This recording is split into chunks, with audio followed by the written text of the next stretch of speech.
ಪಾಪ ಜಮೀರ್ ಒಳ್ಳೆ ಕೆಲಸ ಮಾಡ್ತಾ ಇದ್ದಾರೆ, ಒಳ್ಳೆ ವ್ಯಕ್ತಿ ಇದ್ದಾರೆ. ಅವ್ರದ್ದು ರಾಜೀನಾಮೆ ಕೊಟ್ಟು ನಾನ್ ಮಂತ್ರಿ ಆಗ್ಬೇಕಂತ ನಂಗೇನು ತವಲಿಲ್ಲ. ಅದು ಬೇರೆನೇ ಇರುತ್ತೆ, ಅದೆಲ್ಲ ಬೇರೆ. ಅದ ಮಂತ್ರಿ ಯಾಕೆ ನಾನೇನು ಸನ್ಯಾಸಿನ ಅಪ್ಪ? ನಾನು 3 ಸರಿ MLA ಆಗಿದ್ದೀನಿ, ನಾನೇನು ಸನ್ಯಾಸಿ ಅಲ್ಲ. ಅದಕ್ಕೂ ನನಗೆ ಹಕ್ಕಿದೆ, ಕೇಳ್ತೀನಿ. ಕೊಡೋದು ಬಿಡೋದು ರಾಷ್ಟ್ರೀಯ ನಾಯಕರು ತೀರ್ಮಾನ ಮಾಡ್ತಾರೆ, ನಾವು ತೀರ್ಮಾನ ಮಾಡೋದು ಇಲ್ಲಿ ಮಾಡೋರಲ್ಲ. ಅದೆಲ್ಲ ಮುಂದಿನ ದಿನದಲ್ಲಿ ನಡೀತದ ಪ್ರಗತಿ. ಕೊಡದೋದ್ರೆ ನನಗೇನು ಬೇಸರ ಇಲ್ಲ. ನಾನೇನು ಭಿನ್ನಮತಿ ಮಾಡೋನಲ್ಲ, ಪಕ್ಷದ ವಿರೋಧ ಚಟುವಟಿಕೆ ಮಾಡೋದೇ ಇಲ್ಲ ನಾನು. ಹೇಳಿ, ಏನ್ ಕ್ರಾಂತಿ ಆಗ್ಬೋದಂದ್ರೆ ಒಂದಿಷ್ಟು ಬದಲಾವಣೆಗಳಿಗೆ ಆಡ್ಬೋದು, ಏನೋ ಗೊತ್ತಿಲ್ಲ. ಬಿಟ್ರೆ ಇನ್ನೆಂತ ಕ್ರಾಂತಿ ಆಗುತ್ತೆ? ಕ್ರಾಂತಿ ನನಗೆ ಗೊತ್ತಿಲ್ಲ, ಅವ್ರನ್ನೇ ಕೇಳ್ಬೇಕು. ಕ್ರಾಂತಿ ಗಿಂತಿ ಎಲ್ಲ ಅದೆಲ್ಲ ಹೋರಾಟದ ಕ್ರಾಂತಿ ಕೇಳಿದ್ದು ನನಗೆ ಗೊತ್ತಿಲ್ಲ. ರಾಜಣ್ಣರನ್ನೇ ಕೇಳ್ಬೇಕು, ನನಗೆ ಯಾವ್ದು ಗೊತ್ತಿಲ್ಲ. ಶಾಂತಿ ನೋಡಿ, ಒಂದು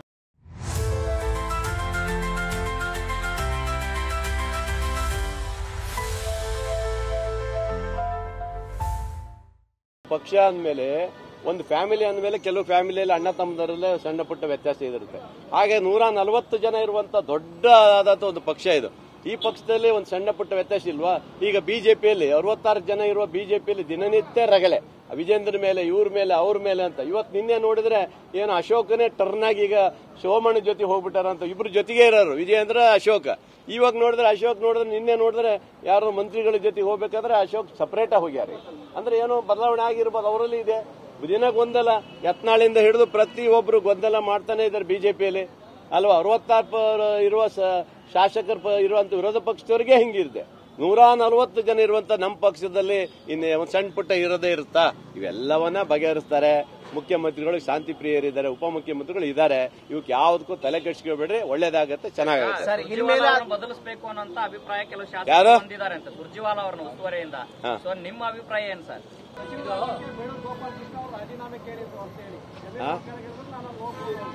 ಪಾಪ ಜಮೀರ್ ಒಳ್ಳೆ ಕೆಲಸ ಮಾಡ್ತಾ ಇದ್ದಾರೆ, ಒಳ್ಳೆ ವ್ಯಕ್ತಿ ಇದ್ದಾರೆ.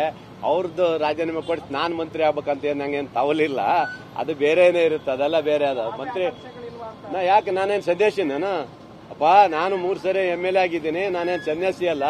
ಅದಕ್ಕೂ ನನಗೆ ಹಕ್ಕಿದೆ, ಕೇಳ್ತೀನಿ. ಕೊಡೋದು ಬಿಡೋದು ರಾಷ್ಟ್ರೀಯ ನಾಯಕರು ತೀರ್ಮಾನ ಮಾಡ್ತಾರೆ, ನಾವು ತೀರ್ಮಾನ ಮಾಡೋದು ಇಲ್ಲಿ ಮಾಡೋರಲ್ಲ. ಅದೆಲ್ಲ ಮುಂದಿನ ದಿನದಲ್ಲಿ ನಡೀತದ ಪ್ರಗತಿ. ಕೊಡದೋದ್ರೆ ನನಗೇನು ಬೇಸರ ಇಲ್ಲ. ನಾನೇನು ಭಿನ್ನಮತಿ ಮಾಡೋನಲ್ಲ, ಪಕ್ಷದ ವಿರೋಧ ಚಟುವಟಿಕೆ ಮಾಡೋದೇ ಇಲ್ಲ ನಾನು. ಹೇಳಿ, ಏನ್ ಕ್ರಾಂತಿ ಆಗ್ಬೋದಂದ್ರೆ ಒಂದಿಷ್ಟು ಬದಲಾವಣೆಗಳಿಗೆ ಆಡ್ಬೋದು, ಏನೋ ಗೊತ್ತಿಲ್ಲ. ಬಿಟ್ರೆ ಇನ್ನೆಂತ ಕ್ರಾಂತಿ ಆಗುತ್ತೆ?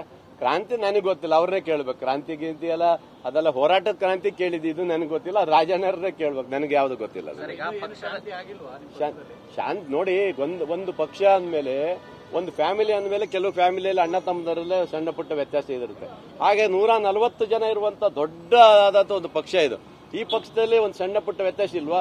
ಈಗ ಬಿಜೆಪಿಯಲ್ಲಿ 66 ಜನ ಇರುವ ಬಿಜೆಪಿಯಲ್ಲಿ ದಿನನಿತ್ಯ ರಗಳೆ, ವಿಜೇಂದ್ರ ಮೇಲೆ, ಇವ್ರ ಮೇಲೆ, ಅವ್ರ ಮೇಲೆ ಅಂತ. ಇವತ್ತು ನಿನ್ನೆ ನೋಡಿದ್ರೆ ಏನು ಅಶೋಕನೇ ಟರ್ನ್ ಆಗಿ ಈಗ ಸೋಮಣ್ಣ ಜೊತೆ ಹೋಗ್ಬಿಟ್ಟಾರಂತ. ಇಬ್ರು ಜೊತೆಗೆ ಇರೋರು, ವಿಜೇಂದ್ರ, ಅಶೋಕ್. ಇವಾಗ ನೋಡಿದ್ರೆ ನಿನ್ನೆ ನೋಡಿದ್ರೆ ಯಾರು ಮಂತ್ರಿಗಳ ಜೊತೆ ಹೋಗ್ಬೇಕಾದ್ರೆ ಅಶೋಕ್ ಸಪರೇಟ್ ಹೋಗ್ಯಾರಿ. ಅಂದ್ರೆ ಏನೋ ಬದಲಾವಣೆ ಆಗಿರ್ಬೋದು, ಅವರಲ್ಲಿ ಇದೆ.